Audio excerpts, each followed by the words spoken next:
ఏంటి టిఫిన్‌లు గుమగుమలాడుతున్నాయి అని అంటాడు శివన్నారాయణ. ఆ మాటలకి నిజమే చాలా బావున్నాయి నాన్న స్మెల్ చూస్తేనే తెలిసిపోతుంది అని చెప్పేసి అంటూ ఉంటారు అందరూ.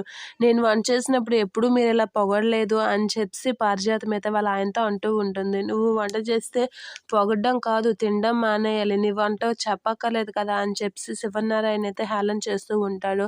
మీరు గాని నన్ను అలా అన్నారంటే ఖచ్చితంగా నేను వంట మొదలుపెట్టే తీరుతాను అని అంటూ ఉంటుంది పారిజాతం. అలా అనేసరికి నువ్వు ఎప్పుడు వంట చేస్తావో చెప్పు. ఆ ముందు రోజే నా కోడలతో సంతృప్తిగా కడుపు నిండా అన్నం తినేసి పస్తులుంటాను అని చెప్పేసి అంటూ ఉంటాడు. అలా అనగానే షాక్ అవుతూ ఉంటుంది పారిజాతం. ఇక అన్న సుమిత్ర అయితే అందరికీ టిఫిన్‌లు వడ్డిస్తూ ఉంటుంది. నా గ్రాని నువ్వు ఫీల్ అవ్వకు తాత తన మీద నీ మీద తనకి నీ మీద ఉన్న ప్రేమని ఇలా టీజ్ చేస్తూ ఎక్స్‌ప్రెస్ చేస్తాడు అనేదో అంటూ ఉంటుంది. ఆ మాటలకి శివనారాయణ ఏం మాట్లాడకుండా అలా చూస్తూ ఉంటాడు. ఇక అందరూ టిఫిన్ చేసి టేస్ట్ చేస్తూ ఉంటే చాలా బాగుంది అని చెప్పేసి అంటూ ఉంటారు. నిజంగా ఈరోజు టిఫిను చాలా బాగుంది. ఈ చట్నీ కాంబినేషన్ ఇంకా చాలా బాగుంది అని చెప్పేసి దశరథ, శివన్నారాయణ అందరూ అంటూ ఉంటారు. ఎప్పుడూ మన ఇంట్లో ఈ టిఫిను టేస్ట్ రాలేదే అని చెప్పేసి జ్యోత్స్న అంటూ ఉంటుంది.